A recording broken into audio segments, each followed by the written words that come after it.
Hi viewers, welcome to நமது இல்லம். இன்னைக்கு நம்ம கேட்டது கொடுக்கும் ஆடி கிருத்திகை ஆகஸ்ட் 6 7 எப்பொழுது ஏற்ற வேண்டிய தீபம், முருகனுக்கு விரதம் இருப்பது, பூஜை செய்வது எப்படி அப்படின்றத பற்றி தெளிவாக அந்த பதிவில் பார்க்கலாம்.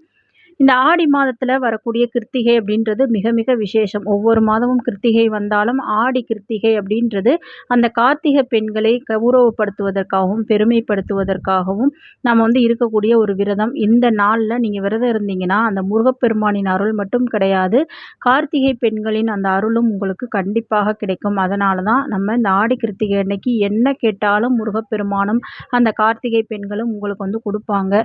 குழந்தை பாக்கியமாக இருந்தாலும் சரி, திருமண பாக்கியம், சொந்த வீடு, வேலை, எதற்காக வேண்டுமானாலும் நீங்கள் இந்த விரதத்தை அனுஷ்டித்து முருகனிடம் அதை கண்டிப்பாக பெற்றுக்கொள்ளலாம்.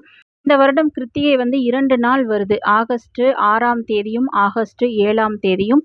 அதனால் என்னைக்கு நம்ம விரதம் இருக்கணும், வழிபாடு செய்யணுன்ற சந்தேகம் நிறைய பேருக்கு இருக்குது. அதை பற்றி இந்த பதிவில் தெளிவாக நம்ம பார்ப்போம்.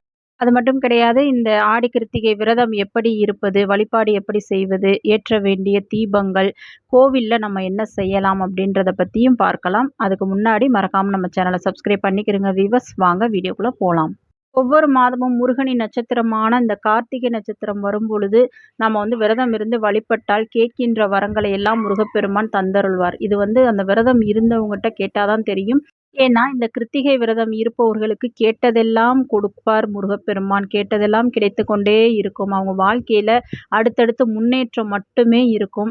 அதனால இந்த ஒரு முறை இந்த கிருத்திகை விரதம் இருந்துட்டீங்கன்னா நீங்க விடவே மாட்டீங்க. ஒவ்வொரு முறையும் நீங்க இருந்துக்கிட்டு தான் இருப்பீங்க. அந்த அளவுக்கு உங்களுக்கு அவ்வளவு பலன்களை அள்ளி கொடுப்பார் முருகப்பெருமான். ஒரு வருடத்தில் 2 கிருத்திகை மிகவும் விசேஷம். ஆடி கிருத்திகை, தை கிருத்திகை. இப்போ இந்த ஆடி கிருத்திகை எப்பொழுது அப்படின்றத பத்தி பார்க்கலாம். இந்த வருடம் ஆடி கிருத்திகை 2 நாட்கள் அந்த கிருத்திகை நட்சத்திரம் வருகின்றது. அதாவது ஆகஸ்ட் 6ஆம் தேதி வியாழக்கிழமை மாலை 6:18க்கெல்லாம் கிருத்திகை நட்சத்திரம் ஆரம்பிச்சிரும். மறுநாள் 7ஆம் தேதி வெள்ளிக்கிழமை மாலை 4:51 வரைக்கும் இந்த கிருத்திகை நட்சத்திரம் இருக்கும். நிறைய பேருக்கு நம்ம வியாழக்கிழமை கிருத்திகை விரதம் இருக்கிறதா அல்லது வெள்ளிக்கிழமை அந்த விரதம் இருக்கிறதா அப்படின்ற டவுட் இருக்கும். சில கோவில்களில் 6ஆம் தேதியும் சில கோவில்களில் 7ஆம் தேதியும் ஆடி கிருத்திகை கொண்டாடப்படுகின்றது. பெரும்பாலும் பார்த்தீங்கன்னா 7ஆம் தேதி வெள்ளிக்கிழமை தான் ஆடி கிருத்திகையாக சொல்லப்படுகின்றது. ஏன்னா அதுதான் அந்த நாள் முழுவதும் இருக்குது, காலையிலிருந்து மாலை வரைக்கும். நம்ம விரதம் இருக்கிறதுனால நம்ம 6ஆம் தேதி மாலை தான் ஆரம்பிக்குது. விரதம் இருக்கக்கூடாது. கிருத்திகை நட்சத்திரத்தில் தான் நம்ம விரதம் இருக்கணும். அதனால் அந்த வெள்ளிக்கிழமை தான் கிருத்திகை நட்சத்திரம் முழுவதும் இருக்குது. நீங்கள் வெள்ளிக்கிழமை விரதம் இருந்து உங்கள் வீட்டுக்கு பக்கத்தில் இருக்கக்கூடிய முருகர் கோவிலுக்கு சென்று நீங்கள் பூஜைகளில் கலந்து கொள்ளலாம், அபிஷேக ஆராதனைகளில் கலந்து கொள்ளலாம். இப்போ உங்கள் வீட்டுக்கு பக்கத்தில் இருக்கக்கூடிய முருகர் கோவிலில் 6ஆம் தேதியே பூஜை செய்கிறாங்க அப்படின்னா நீங்கள் விசாரிச்சுட்டு அன்னைக்கு நீங்கள் அபிஷேகத்திற்கு உண்டான பொருட்கள் வாங்கி கொடுக்கலாம், விளக்கேற்றி வழிபடலாம். ஆனால் விரதம் நீங்கள் வெள்ளிக்கிழமை அன்னைக்கு காலையில் விரதம் இருந்து நீங்கள் மாலை நேரத்தில் உங்கள் வீட்டிலேயே முருகருக்கு பூஜை செஞ்சு நீங்கள் வழிபட்டுக்கலாம். இப்போது நம்ம கோவிலுக்கு சென்று அன்னைக்கு பால் அபிஷேகம் செய்வது ரொம்பவே விசேஷம். ஏன்னா முருகருக்கு எவ்வளவுக்கு நீங்கள் குளிர குளிர அந்த பாலபிஷேகம் செய்கிறீங்களோ அந்த அளவுக்கு நீங்கள் கேட்கின்ற வரங்களை எல்லாம் அள்ளி அள்ளி கொடுப்பார் முருகப்பெருமான். அதனால் கண்டிப்பாக கோவிலில் நீங்கள் பாலபிஷேகத்திற்கு வாங்கி கொடுங்க. உங்களால் முடிஞ்ச அளவுக்கு பாலை வாங்கி கொடுங்க. இந்த ஆடி கிருத்திகை விரதம் எப்படி இருக்கிறது அப்படின்னு பார்த்தீங்கன்னா, நம்ம முதல் நாளே வீட்டெல்லாம் சுத்தம் பண்ணிவிட்டு பூஜை அறையெல்லாம் சுத்தம் செஞ்சுருங்க.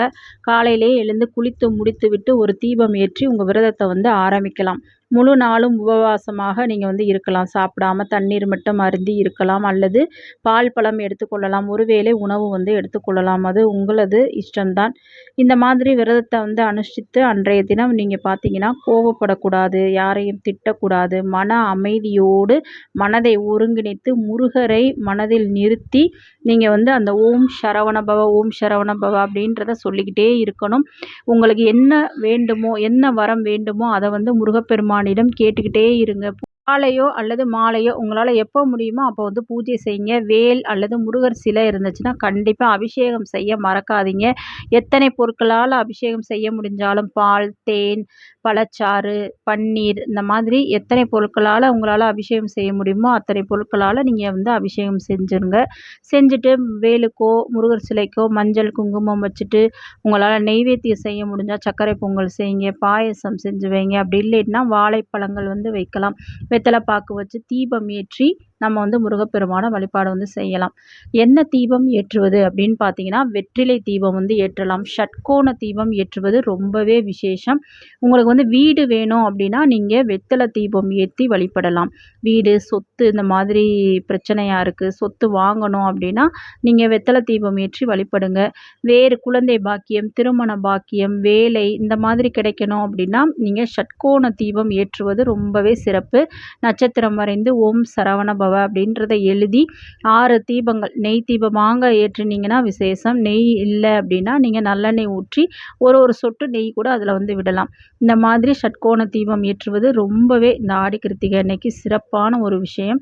அதனால நீங்க ஷட்கோண தீபம் கோவில்லயுமே ஏத்துங்க. கோவிலுக்கு போக வாய்ப்பு கிடைச்சுச்சு அப்படின்னா, அங்கு முருகர் சன்னதி முன்பு ஷட்கோண தீபம் ஏற்றி வழிபடுங்க. இந்த தீபங்கள் ஏன்னா நம்ம என்ன கேட்குறோமோ அது நமக்கு கண்டிப்பாக நிறைவேற்றி கொடுக்கும். அதுதான் இந்த தீபங்களின் சிறப்பு. அதனால கண்டிப்பா கோவிலிலோ அல்லது வீட்லயோ நீங்க இந்த 2 தீபத்துல ஏதாவது ஒரு தீபத்தை ஏற்றி வழிபாடு வந்து செஞ்சு, தீபாராதனைலாம் காண்பிச்சு நீங்க பூஜைய வந்து முடிச்சுக்கலாம். பூஜை முடிஞ்சதுக்கப்புறம் அந்த நெய்வேத்தியத்த சாப்பிட்டு பாலாக இருந்தாலும் சரி, அத வந்து குடிச்சிட்டு நீங்க உங்க விரதத்த முடிச்சுக்கலாம். அதுக்கப்புறம் நீங்க எப்பொழுதும் போல சாப்பிட்டுக்கலாம். இரவு உணவோ, ஏதோ ஒரு உணவு வந்து நீங்க எடுத்துக்கலாம். இந்த மாதிரி இந்த ஆடி கிருத்திகை அன்னைக்கு நீங்க கண்டிப்பா முருகப்பெருமானுக்கு அபிஷேகம் செஞ்சு பூஜைகளில் கலந்து கொள்ளும் பொழுது, உங்களது ஆசைகள் நியாயமான அந்த ஆசைகளை கண்டிப்பாக நிறைவேற்றி கொடுப்பார். அந்த சொந்த வீடு அப்படின்றது எத்தனை பேருக்கோ கனவாகவே இருக்கும். நீங்கலாம் கண்டிப்பா இந்த ஆடி கிருத்திகை அன்னைக்கு விரதம் இருந்து முருகப்பெருமான வழிபடுங்கள். ஏன்னா, கேட்ட வரங்களை எல்லாம் கொடுக்கக்கூடியது தான் இந்த ஆடி கிருத்திகை. கண்டிப்பா வீடு வேணும் அப்படின்னா அந்த விரதம் இருங்க. திருமண பாக்கியம் வந்து நடக்கணும். எங்க வீட்ல என் பிள்ளைக்கு வந்து திருமணம் நடக்கணும், இல்ல உங்களுக்கு வந்து வயதாயிருச்சு, திருமணம் இன்னும் நடக்கல அப்படின்னா, நீங்களும் தாராளமாக அந்த விரதம் வந்து உங்களுக்காகவே இருக்கலாம்.